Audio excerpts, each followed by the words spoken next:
49.999 €. Ein unglaublich langes Fahrzeug für das Geld. 68 Plus heißt er. Und hier ist Arthur Jablonski. Grüß dich, Arthur. Moin. Sag mal, darf ich mal fragen, wie alt du bist? Nein. 38. Du bist schon lange im Geschäft, oder?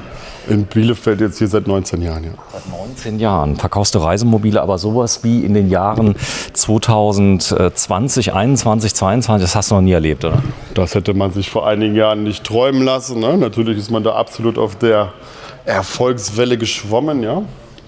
Aber Wahnsinn, ja. Also was die letzten Jahre abgegangen ist, ist wirklich absurd. Ja. Natürlich im Positiven, ja. Bei euch heißt das Thema Discount. Das ist ein Modell, das heißt 68P Plus. Polster ist Marone, also das sieht man gleich mal, 49.999 €. Ihr habt den schön voll gemacht, 64, aber man kann, ich sag mal, bis auf die Überführungskosten sowas für 50.000 € haben. Die Besonderheit bei euch ist, ihr habt keine Kosten und Mühen gescheut, komplett aus GfK. Die ganzen Außenwände, oben, unten, alles. Absolut, ja. Wir finden das auch wichtig in der aktuellen Zeit. Alle haben auf GfK umgestellt, da müssen wir natürlich mit dabei sein. So, GfK bedeutet glasfaserverstärkter Kunststoff. Das Ganze ist hier an den Seitenwänden so beschaffen, dass wenn da mal jetzt, ich sag mal, der Lenker von einem Fahrrad drauf fällt, da passiert nicht gleich was, oder? Nein, also es ist sehr, sehr robust, auch zum Beispiel gegen Hagel. Da kriegt man bei den Versicherungen dann Nachlässe, weil das Material nicht dellen kann. Es kann höchstens brechen, wenn man so möchte. Da muss schon viel passieren. Aber schon richtig was passieren. Ja. Also man sagt Tennisball groß, ja. Ja, man kann es ausbessern, das ist das Besondere. Das heißt also, jede Werkstatt, die GfK kann, kommt ja aus dem Bootsbau, das Ganze sehr, sehr beständig, kann damit arbeiten. Dann, es verändert auch die Form so gut wie nicht. Also das ist also auch eine Besonderheit, also selbst wenn es heiß und kalt und egal was. Ja. Das heißt, die meisten GfK-Aufbauten leben noch, oder? Ich würde sagen, ja. XGO, das ist jetzt keine Alkoven, oder? Nein, in dem Fall haben wir ein Teil integriert mit einem leicht erhöhten Dach. Wir werden es gleich sehen, das Fahrzeug hier verfügt über ein Hubbett. Und durch diese Erhöhung können wir es einfach höher setzen und eine andere Stehhöhe generieren. Ja, das ist wichtig, denn du bist 1,85 Meter. Du bist ganz leidenschaftlicher Camper. Du hast mal erzählt, also in jeder freien Minute treibst dich raus. Du willst campen? Absolut, ja, die Freiheit, die Natur. Ich gehe zum Beispiel gerne zelten und angeln, ja. Und es gibt eigentlich nichts Schöneres, ja, um mal Ruhe zu finden. Was ist der nächste Fluss hier? Das wäre die Weser. Die Weser. Was kommt da so raus aus der Weser? Die Weser ist bekannt für große Welse zum Beispiel, aber auch Barben und jeder Fisch, den man im Süßwasser so kennt, ja. So, reden wir nochmal über das Auto, denn das Ganze ist teilintegriert. Das bedeutet, das Fahrerhaus hier vorne, das ist das Original-Fahrerhaus und alles, was dahinter kommt, wurde von einem der namhaftesten Aufbauhersteller Europas gebaut, Trigano. Genau, richtig. Die Firma Remo produziert die Fahrzeuge für uns und gehört zur Trigano-Gruppe. Das heißt also, wenn man die Grundrisse so ähnlich sieht, ihr habt die nochmal angepasst. Das heißt also, ihr wisst, was zum Beispiel der Geschmack in Deutschland ist und habt das ein bisschen modifiziert? Also wir probieren natürlich jederzeit neue Grundrisse aus. Jetzt zuletzt ist ja eben zum Beispiel Face-to-Face auch sehr modern geworden, haben wir mit ins Programm genommen. Ja, wir probieren auch mal Rundsitzgruppen, klassische Grundrisse. Man muss natürlich immer schauen, wo ist das Feeling oder wo ist das Bedürfnis der Kunden. So, hier vorne ist Gas. Da unten drunter, was ist da? Nur mal zur Beschreibung. Hier ist jetzt das Batteriefach, da ist die Aufbaubatterie inklusive der Sicherungen und Ladegeräte versteckt. So, gehen wir mal rein. Fiat Ducato 8. Das ist das Fahrerhaus. Das ist schon ein Gamechanger. Fahrzeug ist viel leiser geworden, oder? Aus meiner Sicht ja. Ich muss aber auch ehrlich sagen, ich bin jetzt nicht so oft damit gefahren, um das offen zu beantworten. Ja? Also ich bin ja Fiat Ducato 8 gefahren, ein wesentlicher Unterschied. Ja. Ihr habt das in zwei Größen, 140 PS, 180 PS. Ja. Das Besondere ist natürlich die Automatik, die gibt es nur bei Fiat. Also gibt es nicht bei Citroën, bei Opel, bei irgendwas anderem. Richtig, also nur Fiat bietet die Neungang-Wandler an. Die haben wir auch tatsächlich hier zufällig drin. Ja, das Fahrzeug verfügt darüber, können wir vielleicht von innen gleich noch mal ein bisschen besser zeigen. Das ist eine Neungang-Wandler-Automatik und fährt sich einfach nur geschmeidig. Ja, das 140 PS Motor hat in der Automatik 15% mehr Drehmoment. Das heißt auch dieses Kraftverlust bei Automatik ist hier dadurch ausgemerzt. So, es ist eine 9-Gang ZF-Wanderautomatik, die wirklich richtig toll ist. Ja, wir gehen am besten mal rein, schauen uns das Ganze mal an. Zunächst mal die Heckgarage, denn auch da habt ihr nicht gespart. Das Fahrzeug selber hat ja einen ganz richtig krassen Grundriss. Das werden wir gleich mal sehen. Das heißt, du hast selbst im Heck eine riesen Stehhöhe. Ja. Hier haben wir ein Fahrzeug jetzt mit Queensbett zum Beispiel. Das heißt, man sieht jetzt, die Garage ist eben so hoch, wie innen das Queensbett ist. Und reicht natürlich für alles, was ich so dabei habe. Ne? Tisch, Falträder. Kiste Bier, ja, finde ich wichtiger als das Rad. Ja gut, klar. Aber ich sage jetzt mal, die Falträder selber sind kein Problem. Den Rest kannst du auch hinten drauf machen. Ja. Hier siehst du auch, man hat an nichts gespart. Ich zeige mal gerade, das hier ist ja eine dauerelastische Dichtmasse. Genau. So, und da kann man sehr schön sehen, wenn man zu wenig verwendet, kommt nichts raus. Ja, wir müssen das jetzt die Tage mal entfernen. Das sieht jetzt natürlich wunderschön aus. Man macht es aber nicht gleich am Anfang. Die Fahrzeuge bewegen sich, drücken es ein bisschen raus. Das ist eher ein Zeichen von Qualität. Ja, absolut. Ja. Das muss man den Leuten wirklich nochmal erklären. Wenn da irgendwie Dichtmasse rauskommt, entfernt sie am besten gar nichts. Sie schadet nicht, sondern sie zeigt einfach an. Auch erst nach einer gewissen Zeit. Ja. So, dann Fliegenschutzgitter ist mit drin. Das ist jetzt schon eine Komfortaufbautür mit Fenster. Das fanden wir jetzt sehr, sehr wichtig, gerade bei den Fahrzeugen mit L-Sitzgruppen, dass einfach noch mehr Licht da ist, dass man auch derjenige, der da sitzt, mal rausgucken kann. Auch im Tag ist es einfach schöner mit Fenster. Ja. Das ist ein Tiefrahmenchassis. Trotzdem habe ich sehr viel Bodenfreiheit hier mit drin, brauche aber für kurze Stopps keine Stufe. Nein. Wir haben hier die integrierte Stufe. Man hat ja immer die Wahl je nach Chassis, ob es jetzt eben die elektrische oder die integrierte ist. Ich persönlich favorisiere die integrierte. Man kennt das, fällt immer falsch aus dem Wagen, hat die elektrische vielleicht schon einen weg. Ja. Also wenn man es kann, macht man eigentlich die integrierte Stufe. So, also hier vorne sieht man auch sehr schön, das Ganze kann dann nochmal hier verdunkelt werden. Übrigens ist das eine Lippertür, das ist auch ein ganz namhafter Hersteller, der da ist. Wir gehen am besten mal rein, schauen uns das Ganze mal an. Vom Grundriss her ist das ein klassischer Grundriss vorne, aber das Hubbett trägt nicht auf. Das werden wir gleich mal sehen. Warum Hubbett? Gibt es das ohne Hubbett auch? Das gibt es natürlich auch ohne Hubbett. Das ist je nachdem, war ich jetzt zu zweit, zu dritt, zu viert, wie brauche ich es. Und vom Grundriss her ist halt interessant, das ist ein kurzer Wagen für ein Queensbett-Fahrzeug, der ist knapp 7 Meter lang. Und dadurch haben wir halt hinten ein bisschen getrickst mit runder Dusche, das werden wir gleich sehen. Viele Kunden sprechen gerade die Länge an. Wir haben jetzt die letzten Jahre die Erfahrung gemacht, dass auch bei den Einzelbetten Queensbett um 7 Meter Fahrzeuge sehr gefragt sind. Und hier hat man natürlich dann versucht, alles rauszuholen, was aus der Länge rauszuholen ist. Ja, man kann einige Sachen hier verändern. Unter anderem gibt es hier eine kleine Platte, die kann man rausziehen. Was hat die für eine Funktion? Das ist jetzt im Prinzip A für den Bettenumbau. Dadurch kann ich das Ganze nochmal verbreitern und hier vorne im Prinzip noch einen Schlafplatz herrichten. Oder ich benutze es einfach als Ablage. Zum Beispiel für einen Cocktail oder sowas. Abends, wenn ich mal was schaue. Das Besondere hier an dem Grundriss ist der absenkbare Tisch, denn der erlaubt es mir nämlich vorne so eine Art Lounge zu schaffen. Wenn ich abends mal sitzen möchte, kann ich den komplett runterlassen, kann die Beine drauflegen, kann das Ausgleichspolster drauf machen und die Kids können vorne ein bisschen Netflix gucken, oder?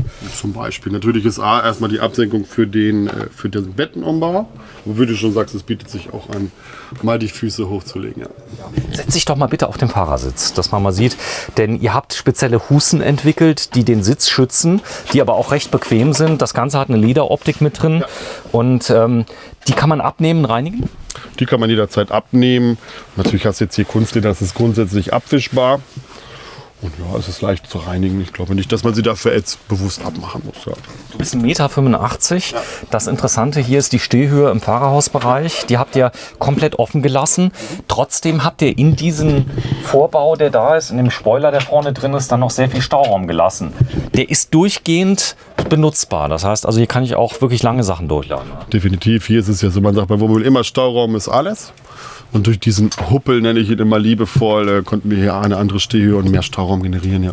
Allein hier die Seiten, guck mal, wie viel du da reinkriegst. Was können wir da reinmachen zum Beispiel? Ach, die meisten haben wahrscheinlich da Bücher oder ähnliches, was man jetzt hier im Sitzen im Tag nutzt. Theoretisch alles, was du möchtest. Ne? Reiseführer, Notebook. Es kann auch nicht rausfallen, hat einen Rausfallschutz mit drin. Die Scharniere, die sind ins Guinness-Buch der Rekorde gekommen, denn ihr habt tatsächlich auf so einem kleinen Teil 3 Scharniere verwendet, jeweils mit kleinen Dämpfern, oder? Ja. Also ich finde das auch sehr wichtig, gerade das verhindert das Klappern ein wenig. Ne? Das heißt, die haben immer so ein bisschen Druck, wenn sie ankommen. Ja. Zusätzlich habt ihr hier unten noch so ganz kleine Puffer mit eingebaut. Das bedeutet also, wenn das mal kommt, man kann mit wenigen Handgriffen bei der ersten Fahrt Fahrzeuge entklappern. Also ich fahre selbst einen Morello im Moment, ja, auch der muss entklappert werden, weil diese Teile können nämlich, wenn sie zugezogen sind, durchaus mal ein bisschen wackeln. So zum Beispiel. Dann spielt man halt hier so ein bisschen, das macht man nachher zum Beispiel mit Filzen oder ähnlichem. Hier ist jetzt schon was versucht worden. Genau. Ja, super. Also ich habe... Das ist wahrscheinlich mehr ein Transportschutz. Was unsere Jungs eben machen, ist, sie machen das mit Filzchen. durch diese Filze hast du diese Geräuschentwicklung einfach nicht. Ja, Ne? Natürlich gibt es immer Teile, so klar, Fenster und so weiter, das klappert etwas. Aber hier kann man sehr gut was mit Filz machen. Ja. Also ich habe selbst Filz im Einsatz bei allen, also allen Fahrzeugen aller Preisklassen brauchst du Filz, weil es ist, es gibt kein Wohnmobil, das nicht klappert. Das nicht klappert. Man kann sie aber sehr, sehr effektiv entklappern. Ja, das ist stimmt, wirklich so. Also binnen von einer Stunde, da muss allerdings die Ehefrau ein bisschen mitspielen, weil dann geht man auf eine Privatstraße, fährt ein bisschen rum, guckt mal, was klappert denn da so. Aber die meisten Sachen kriegt man so schon raus und dann wird es viel leiser. Also das ist wirklich so, oder? Das ist definitiv so. In der Regel sagt man, man muss erstmal ein paar Meter fahren, das Fahrzeug muss sich auch bewegen, der Aufbau muss sich setzen und dann geht man halt auf diese Suche. Ja. Arthur, setz dich doch mal in die Sitzgruppe bitte rein. Dann setze ich mich jetzt mal auf die Schuhanziehbank, die viel größer ist wie eine normale Schuhanziehbank. Da ist ein richtiger Sitz mit drin. Ja, das ist auch ein zugelassener Sitzplatz. Das Fahrzeug verfügt hier über 5 zugelassene Sitzplätze. Gerade wenn ich jetzt mal, hast mal 3 Kids dabei oder meine Kinder nehmen irgendwie einen Freund mit, kriegt man auch in dem Fahrzeug unter. Das Raumgefühl ist ganz anders. Dadurch, dass du eine feste Tür hast und kannst das Ganze abschließen, können die Kinder hier vorne abends noch was gucken oder die Eltern können noch was schauen. Die Kinder können schon mal schlafen gehen. Ja, in der Regel ist es dann tatsächlich so, dass die Eltern sich oft in die Hubbetten verziehen und dann die Kinder durch die Tür nach hinten trennen. Ja. Magst du mir das Hubbett mal zeigen, wie das funktioniert? Also ich gehe mal hier in den Fahrhausbereich rein. Das Hubbett ist in dem Fall elektrisch. Elektrisch? Ja. 49. Ist Hubbett eigentlich mit drin bei den 49,99? Das ist der Grundpreis. In der Serie haben die Fahrzeuge kein Hubbett. Nicht jeder Kunde wünscht das. Und also dann wäre die Stehhöhe noch höher, ohne Hubbett. Ja, das ist Wahnsinn, ja. Und der Aufpreis beträgt 1.300 Euro. 1.300 Euro für das Hubbett, wenn man das haben möchte. Stört das nicht während dem Schlaf? Achso. Ja. Verstehe. Ich glaube, das hat hier nicht hingehört. So, das ist Hubbett, richtig mit Lattenrost. Lattenrost und auch auf beiden Seiten mit Herausfallschutz. Gerade wenn die Kids hier kämpfen, Herausfallschutz. Also Trigano hat da genauso gebaut wie bei allen anderen, für die Trigano baut. Das sind ja viele Hersteller, die da gebaut haben. Haben es nicht billiger gemacht für euch, oder? Wie ich schon sagte, billig bringt einem nichts. Man braucht ein gutes und günstiges Produkt. Dass es gut und günstig ist, die Geschichte dabei ist es oft zweckmäßig. Ihr habt ganz pragmatische Lösungen. Gerne zeige ich nämlich immer eure Halter aus Stahl. Bitte mach mal noch mal hoch das Hubbett, elektrisch. Da oben sind noch mal Lampen mit drin.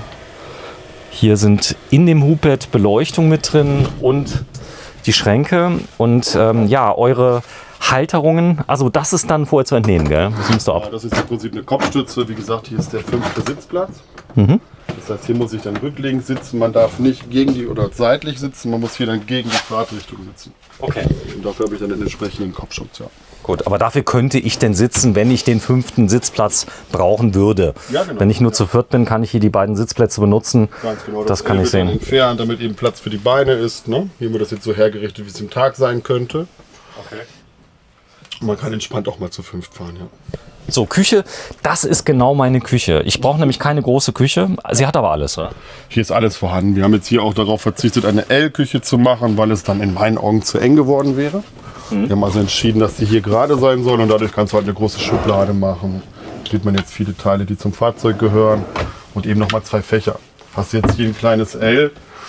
Bei meinem Körpermaß würde ich schon kaum reinpassen und du kommst immer schwer an die Sachen ran. Das heißt, mit der geraden Küche hat man ein bisschen mehr, sage ich jetzt mal, im Gang Platz, ja. Und ich kann mich besser bewegen. Ja. Ihr habt sich nicht so im Weg. Ihr habt einen Kühlschrank, habt ihr nicht gespart. So, soll man Das ist ja der Tedford mit der großen Getränkeschublade mit drin. Genau. Denn das finde ich sehr interessant, wenn du die mal kurz mal öffnest. Denn du kannst die Getränke unten getrennt rausnehmen, ohne jedes Mal komplett den ganzen Kühlschrank öffnen zu müssen. Ganz genau. Trotzdem Gefrierfach, oder? Hier oben hat man dann eben noch ein zusätzliches Gefrierfach und vom Volumen her ist der Hammer. Für das der coolste aller Kühlschränke. Gut, ist natürlich die Sattanlage nach wie vor gefragt, oder? Nach wie vor gefragt, ja. Okay. So, dann gehen wir mal rein. Hier ist die Heizung, Bedienelement. Das funktioniert recht simpel mit 3 verschiedenen Stromkreisen, die du schalten kannst. Wir haben eben, wie gesagt, 3 verschiedene Lichtkreise, hinten, Mitte, vorne sozusagen. Du kannst die Wasserpumpe ansteuern, Außenleuchte, Informationen eben finden über Starterbatterie, Wohnraumbatterie, Füllstände der Wassertanks. So, dann geh mal bitte vor. Queensbett hat den riesen Vorteil, dass du um das Bett herumlaufen kannst, ohne reinklettern zu müssen. Korrekt. Das ist, glaube ich, vielen Leuten ganz wichtig, die sagen, ich will es wie zu Hause, oder? Ja, viele schlafen also nicht nur in Einzelbetten, es gibt auch Pärchen, die sich noch mögen. Ne? Und hier ist es halt ein ganz klassisches Ehebett. Ja. So ein Ehebett. Das gibt es in Nordrhein-Westfalen ja noch. Ja. Ich zeige das mal gerade. Denn hier drunter hast du dann nochmal Stauraum eigentlich? Ja, guck mal. Jetzt kann man von hier oben sehen. Hier ist einfach nochmal ein kleines Fach. Ne? Ach, kommst du da so ran? Ja. Okay. Verstehe, ja. Ich habe einige Fahrzeuge auf der Messe gefilmt. Wenn du das anheben konntest, waren die Schrauben rausgerissen. Dann ja, wir sehen hier, ist es auch schon etwas beschädigt. Ja. Viele Kunden schauen nicht genau, wie es geht. Ihr habt Tausende von Besuchern und allein die Ausstellung oder ich sag mal die Messe selber, da stellt ihr ja die Fahrzeuge auch aus, jetzt in Düsseldorf. Ja. Das ist schon ein Härtetest, oder? Weil die meisten Leute reißen da dran wie verrückt, oder? Also es wird schon missbraucht, muss man einfach sagen. Gehört aber zum Spiel dazu. Ist ja klar. Du kannst das Ganze zurückziehen, das hast du jetzt hier gemacht. Also dadurch genau können wir dies auch hochfahren. Man sieht eben, das Lattenrost ist leider etwas beschädigt. Man kann es auch noch etwas höher fahren. Ich kann es auch ganz gerade fahren. Und gerade hier ist es eben so, der Wagen, wie ich sagte, ist etwas kürzer für ein Queensbett. Okay. Und im Tag kann ich mich dann einfach besser darum bewegen, wenn ich mich jetzt mal einfach abchillen will, um was zu lesen, auf dem Tablet zu zocken oder ähnliches. Ne? So, wenn ich sag mal, irgendwelche Probleme damit habe, euch gibt es schon sehr lange. Wie lange macht das Palmo schon? Also schon über 50 Jahre im Prinzip. Und wir können bei allem helfen. Also bei Kleinigkeiten, ich hatte ja mal einen Tabat-Wohnwagen, da war auch mal ein Schräubchen mal locker oder so. Das, ich sag mal, ist ganz normal, dass jetzt mal ein Lattenrost mal vielleicht mal angezogen werden muss. Ansonsten kommt man hierher, wie es da ist, denn wir haben ja praktisch ständiges Erdbebengebiet. Also der ist ja so. Also während der Fahrt wird alles permanent durchgerüttelt und dass mal ein Schräubchen locker werden kann, das kann passieren. Das gehört dazu. Wir haben natürlich im Prinzip banal ausgedrückt einen Schrank auf Rädern. Das ist gerade auch im ersten Jahr bei fast allen Fahrzeugen. Wenn sich das alles das erste Mal bewegt, kann es immer sein, dass sich mal was lockert. Und natürlich stehen wir aber für alles zur Verfügung. Ja. Sehr schön. So, dann... Ich denke, das kann man auch für alle Fahrzeuge so pauschalisieren. Ja. Arthur, zeig mir mal bitte den Kleiderschrank. Denn das ist eine Besonderheit beim Queensbett. Du hast 2 Kleiderschränke auf beiden Seiten. Die sind so groß, dass du sogar große Jacken reinhängen kannst. Das Skikleidung. würde funktionieren, ja. Dann kannst du hier auf diesem Art Nachttischchen, was davor ist, das fehlt auch bei den meisten. Da kannst du auch mal Getränke ablegen, du kannst die Medikamente abstellen und so weiter. Klassisch schon mal eine Steckdose eingebaut, die Kunden haben ihre Tablets oder sowas. Ne? Das könnt ihr nachrüsten. Natürlich alles. Gut, das heißt, der Kunde kann sagen, ich hätte gerne noch eine Steckdose und so weiter. So, dann, das sind eure Stahlhalter. Ich will sie nochmal betonen, ja, wo die meisten Leute sich darüber aufgeregt haben, red doch nicht so viel über die Stahlhalter. Aber das zeigt eigentlich, wie ihr denkt. Das heißt, das Ganze soll lange halten. Ja. Es soll zweckmäßig sein. Die sind jetzt auch nicht spitz, die Halter, die sind rund, da kann auch nichts kaputt gehen und so weiter und so fort. Das habe ich halt große Stückzahlen und das wäre natürlich Quatsch, wenn wir jetzt jeden Kunden schnell wiedersehen möchten. Also man versucht schon, die Fahrzeuge so herzustellen, dass am besten von Anfang an alles top ist. Arthur, darf ich dir ein ganz großes persönliches Kompliment machen? Werde ich dann rot? Nee, glaube ich nicht. Ihr habt es geschafft, ein Queensbett zu machen, bei dem über dem Kopf so viel Platz ist, dass du dich ganz normal hinsetzen kannst, ohne dass du dir die Birne anstößt. Gerade das ist auch wirklich vielen Kunden wichtig, die auch schon mal auf dem Einzelbett sitzen und dann sagen, ey, ich habe hier keine Kopffreiheit, gerade für einen Leser oder auch für ein bequemes Liegen ist das top, ja. Also da hast du wahrscheinlich persönlich mitgewirkt oder hast gesagt, nee, die Schränke müssen einfach kürzer werden. Da will ich nicht lügen, da ist schon der Designer des Herstellers, der das Lob verdient. Ja. Ihr habt den Vorteil, ihr habt natürlich einen riesen Hersteller hier mit dabei, Trigano. Ja. Das heißt, der testet ja auch andere Grundrisse durch, da könnt ihr auch mit partizipieren. Die sagen euch zum Beispiel, da haben wir einen sehr erfolgreichen Grundriss in Zypern. Ja, Zypern, geil. Also im Endeffekt ist es aber auch, natürlich können wir aus der Gruppe Grundrisse nutzen, aber auch eigene Ideen umsetzen. Gerade wir haben so ein Modell 39 Lounge, der sehr besonders ist, der sich hier ausgedacht worden ist. Also grundsätzlich können wir alles machen. Haben wir schon gezeigt, den 39 Lounge? Ich schätze irgendwann bestimmt schon mal, ja. Irgendwann, aber jetzt jüngst noch nicht, ja. Sehr schön, dann weiß ich, was wir gleich machen. Dusche, 1,85 Meter, zeig mal bitte, das geht, oder? Werden wir gleich zusammen erfahren. Einen Schritt zurück. Hochschieben. So, dafür kann man die nämlich zurückschieben. Genau, das ist eben das, was ich meinte, dass man sich hier besser bewegen kann und zum Schlafen zieht es dann runter. Okay. Okay. Du steigst in die Dusche ein. Ist Volumen an Wasser, was hast du? Das sind 100 Liter Frischwasser und 100 Liter Abwasser. Das heißt also für die Fahrt, wenn ich gerade jetzt in den Süden fahre, stehe dann nur mal kurz, bin da nicht angeschlossen, dann langen die 100 Liter. Kann ich morgens duschen, alles machen? Gut, man sagt natürlich, wenn ich jetzt zu zweit bin, hätte jeder 50 Liter. Man spricht also eher von einer Katzenwäsche als einer echten Dusche. Singen ist da meistens nicht drin. Aber ich sehe das gerade, Singen ist nicht mit drin. Also wenn er nur kurz. Wenn er nur kurz. Okay. So, Toilette, auch die ist da, nämlich so, dass sie eine ganz feste Trenntür mit drin hat, sodass man die Geräusche also eher nur leicht gedämmt mitbekommt. Je nachdem, was man gerade so macht. Ne? Aber Toilette ist getrennt. Ja. Das ist, glaube ich, Leuten wichtig. Da vorne ist ein Waschbecken mit drin. Auch das sehr pragmatisch. Das heißt, alles soll funktionieren. Das helle Holz habt ihr jetzt auch integriert. Das heißt, also es steht den, ich sag mal, Top-Modellen in nichts nach oder von der Funktionalität. Nein, bei dem Holz war es auch gerade wichtig, dass man jetzt wieder auf was Helleres geht. Bei so kürzeren Grundrissen wie hier hast du eine ganz andere Gefälligkeit. Ein dunkles Holz würde jetzt wahrscheinlich dazu führen, dass wir uns viel, viel beengter fühlen. Also hast irre viel Platz hier drin, wenn du hier mal guckst. Komm, wir gehen mal raus. Ich kann den Preis noch gar nicht fassen. Gut, jetzt sind 100.000 Mark ja immer noch viel Geld. Lange her, ne? Ist lange her, ja. Aber du weißt, viele Leute, die rechnen ja immer noch in Pfennig und Mark. Ich habe die Jungs, die haben noch nie Mark gesehen. Die haben noch nie Mark gesehen. Ja, aber du lachst, aber... Das gibt gleich neue Erinnerungen, Markzeiten, ja. Du kannst aber... Jung, ne? Du kannst aber schon verstehen, dass es Leute gibt, die sagen, das ist schon auch für mich 50.000 Euro ist viel Geld. Also das ist so. Für mich ist es sehr viel Geld. Klar, man erfüllt sich ja bei einem Traum und ich denke, das kann man nicht in Geld aufwiegen. So, ein neues Fahrzeug. Jetzt, ich sag mal, du siehst ja mal Gebrauchtfahrzeuge, die irgendwie rumstehen, wo du teilweise lachen musst, wo du sagst, dafür gibt es bei XGO einen neuen. Das tue ich tatsächlich. Also wie die Gebrauchtpreise sich in der letzten Zeit entwickelt haben, ist schon schwer zu fassen.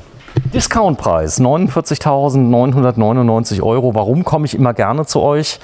Das hat was damit zu tun, A, natürlich wegen Arthur Jablonski und dem ganzen Team, die da sind, aber B, ihr habt wirklich das Thema Discount, glaube ich, erfunden. Und das ist vielen Leuten auch ein Dorn im Auge. Also die dann sagen, ja, warum muss das denn hier für 50.000 angeboten werden? Ihr könntet ja auch 10.000 Euro mehr verlangen. Aber ihr habt gute Abverkäufe, oder?